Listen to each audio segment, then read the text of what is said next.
All right, guys, today we are looking at some of the best single cards that you can make in this market. There's so much opportunity. Before we jump in, make sure you guys are subscribing, liking the videos. Anytime you guys are shopping for any of these cards, I highly recommend checking them out on eBay, clicking the second link in the description below. That is a affiliate link. Just by clicking that link, if you buy from anywhere, it's going to direct you to our store, but you can buy from anyone on eBay. It does help support the channel at no additional cost to you. Let's dive in. We have the Totodile, which honestly, I'm surprised that the prices are falling. Yesterday, I went absolutely ham. I have bought so many first partner factory sealed cases, and I think where the market discrepancy is loose product is being treated the same as case product. But for a product like the first partner series, you have the chase pack, right? So you could hit a full evolution line. In the first partner series 2, you could hit the Gen 2 line, where Totodile right now is actually the most expensive one. In series partner 3, the most expensive hit out of the 9 variants is going to be the Mudkip. You know, I look at the current falling prices as just a buying opportunity. This is an excellent opportunity to be increasing your positions. And I'm not going to spend too much time in this video talking about kind of the theory of the sealed product. I want to more focus on the actual single cards and kind of what's happening to the market prices there.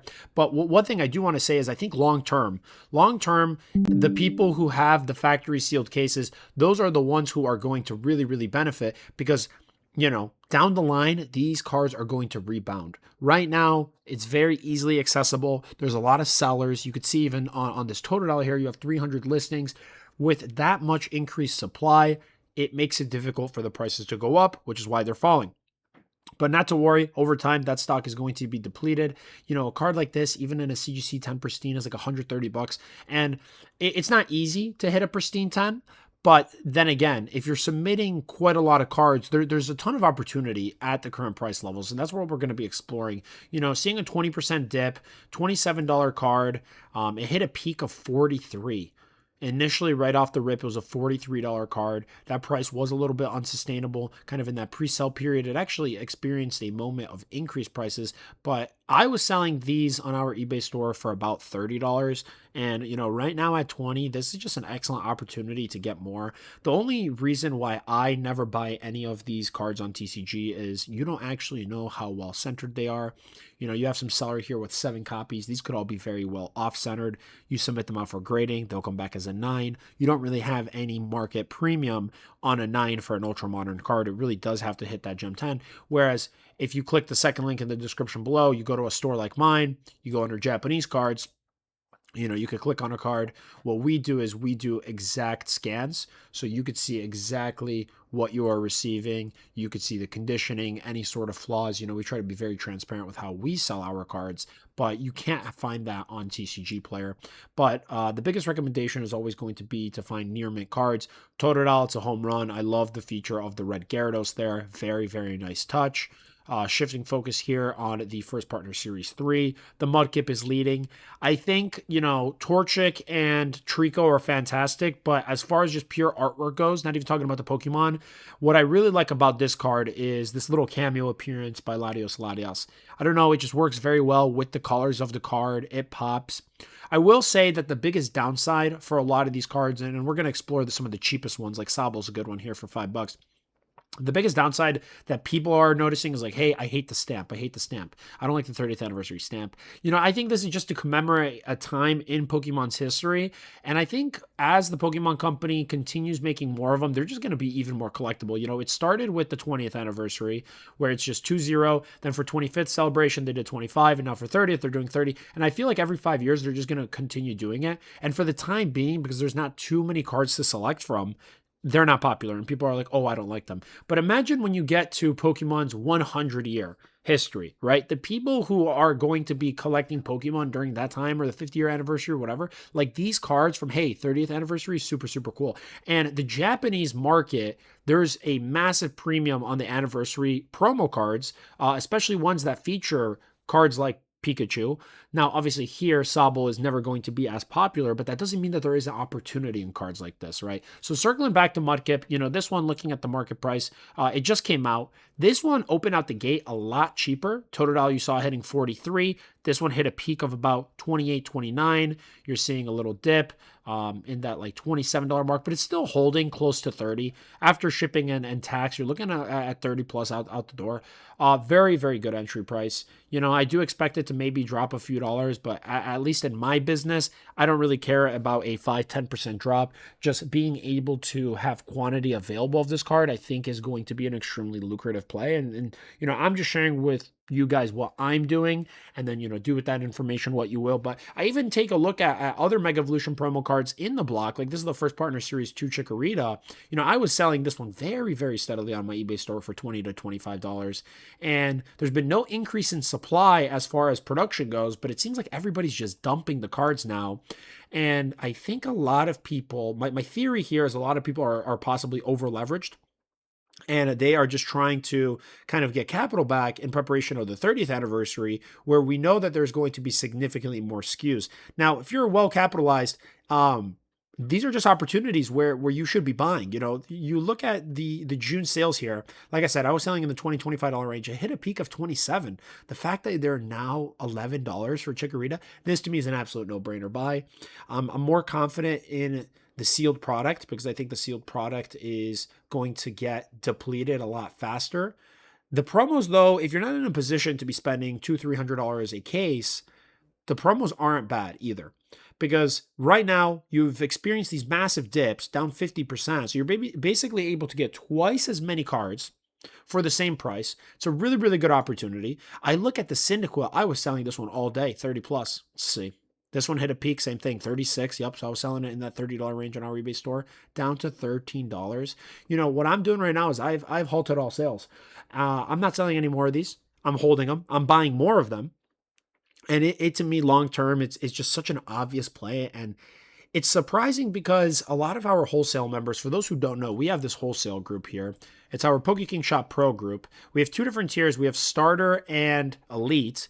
Both tiers give you access to the exact same inventory. Elite just always has the lowest prices because you are paying a higher membership. If you're a high volume buyer, I would say if you're spending like 5 to 10,000 plus per month with us, then it makes sense being Elite. If you're not spending that much, then enjoy Starter. But people were going absolutely crazy in our group for the first Partner Series 1, and a lot of people were making money. I was selling them for $300, and then they ran up to $400 or $500. So, you know, I had one guy who bought 100 cases. You make $100, $200 a case, even after fees.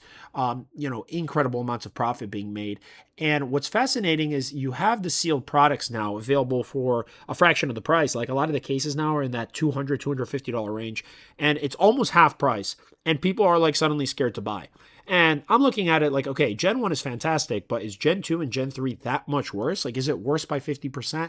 I don't think so. Cyndaquil, one of my favorite picks. Artwork on this one, it's not as crazy cool as some of the other ones. Like I said, the Mudkip, I really love the legendary Pokemon. The Totodile, I like the Gyarados. I like other Pokemon being included in the background. Unfortunately, Cyndaquil does not have that, but it's still a really, really awesome artwork. And let's be real for a second. When's the next time we're going to get a Cyndaquil Pokemon card? Or even illustration rare? You know, these are illustration rare promos. At this price, again, down 50%, absolute crazy buy. Want to take a break for a second from the promos of the first Partner Series, and I want to explore the promo on the Prismatic Super Premium Collection. As you guys know, there was a reprint, so these prices have hit down hard. We were at a peak of about $40. They went down to $20. They're rebounding a little bit, but you are able to buy these like $25 all day. Let's see if we go to the next 27. Oh, maybe not. Maybe near mint's closer to 30. Okay, near mint is 27. So yeah, right about $30. $30 after tax. $30. To me, this is crazy. You know, this is an alt art. You're opening prismatic packs. Prismatic packs are like $20 a pack now. So it's like, hey, 1.5 prismatic packs or a EV SIR alt promo. Right here. Like this is a card that I think, again, it's just going to take time. The reason why the prices are falling, you know, a lot of these other YouTubers, they're just going to read you information off a chart. They're going to be like, okay, guys, on June 16th, one item sold for $27.60. What I want to do on my channel is I want to help you kind of recognize the pattern, but better yet, understand how the market price history is changing and more importantly, why it's changing. So the biggest reason for the drop in price in the 3-month period of this like 16% overall downward trend is this right here, the amount of listings. When there is a increased supply, and people are trying to just sell the cards because, it might be a duplicate. They may no longer want it. Maybe they want to buy something else. It doesn't matter the reason. When there's an increase in supply of sellers, there's more downward pressure. And so that is what is happening right now. As of recording this is middle of August. Across the board. Across the board, you are seeing just an increase in sellers, more downward pressure on the card. The promos are falling. That doesn't necessarily mean that the card's fundamentals have changed. It just means that currently there's more people selling the same item, which is making it a buyer's market. Now, again, as an investor, this is a really, really good opportunity to make strong plays, purchase these cards, and all you got to do is wait. There's nothing else you need to do. Now, you could grade it and, make other plays if you want, but if you just want to buy and hold, that is a perfectly good strategy. A few more cards in this video. Oshawott, one of my favorites. I think this one sub 10 is absolutely criminal. This all day $20 card. And it actually was over $20 right upon release, but as you guys, again, 60% decrease. Very, very good time to be buying it. Another one of my favorites. I'm overall in the entire line, I'm very bullish on the water type Pokemon. I think just for my own pattern recognition, I see the Pokemon Company producing a lot more water type Pokemon, whether it's the Psyduck illustration rare from Ascended Heroes or even the Goldeen illustration rare from Pitch Black. There's just a lot more Pokemon illustration rares, and I think the water types are going to be extremely collectible. I do love the Piplup as well because we have a Piplup from Phantasmal Flames, and I think those are going to go hand in hand beautifully together. It's not all too often that we get Gen 4 Pokemon, so I do like that one. But before we wrap the video up, another interesting angle as well is like buying the super cheap ones, like $5 for the Tepig. Sure, by no means is it's not as popular as a Cyndaquil or a Charmander, but for the Charmander you're paying $30-$40. For the Cyndaquil you're paying $15, so you're able to get like 3 copies of the Tepig. Just as far as like for quantity, this is an interesting opportunity as well because these have actually experienced the biggest drops. These open out the gate also about that $20 price point, but these are down like 80%, whereas some of the stronger ones are only down 50-60%. So overall, the promos are really, really down in price. But to me, it's just, I'm so confident. You look at the 3-month snapshot, look at how many have been selling. The demand on these is crazy. Once the people who want to sell them, the prices are going to rebound. And another observation I want you guys to make, and the reason why I held out until the end of the videos, I want to reward you guys for those who stayed until the end, is take a look at the correlation. Market price history down 80%. 375 sellers. Now you go to one of the other examples. I forget which one were we looking at. Were we looking at, I believe, Cyndaquil? Was it Cyndaquil or it was the one with 200 listings? Maybe it was Totodile. Less listings, less drop of price. So that's another thing as well. When there's so many sellers, like if this doubles by tomorrow, if there's 750 sellers, this card is going to get slashed even harder. This is going to be a $2 card. Probably that's not going to happen because people are just looking to, make their quick money and move on. But it's just something you need to pay attention to. You need to be looking at all these different factors, all these different variables, because there's a lot of, in the collectible market, a lot of things dictate the price. But I guess if you just want a quick answer on my overall thoughts, I think this is a really, really strong buying opportunity. It's an excellent time to just stock cards. If you've been waiting for a downturn, this is the time to do it. There's strong demand. People want these cards, and at these prices, definitely grab them. That's all I have for you guys. As always, if you do want to join our pro group, it is application only. I could source you guys factory sealed cases of any of this stuff. We have a awesome selection. We've obviously been in business for many, many years. You have to answer a few questions. Not everybody's going to be a great fit, especially as we get closer to the 30th anniversary. I am being a lot more selective with who is being accepted. So again, just join whatever is right for you. If you're just getting started out, don't go in elite. You're not really going to get benefit. You're probably going to leave after a month because the membership cost is too high. You have to look at how much money you're spending. If you're spending like $5K plus on Pokemon investments in sealed, join elite. If it's under that, definitely do starter. If you guys want to check out our eBay store, the link is right here. You click that second link and it is going to take you to our page. So yeah, hopefully you guys learned something. Let me know what you guys think. Are you guys buying the first partner series or not? Personally, me, I am going very, very heavy right now. I did a small, I guess, injection. It was right around $30,000 worth of factory sealed cases. Some we're going to keep sealed, some we're going to break down. But, my goal is to just have hundreds and hundreds of copies of each of the Pokemon, even some of the less popular ones like the Tepig and the Sobble. But yeah, until the next one, you guys.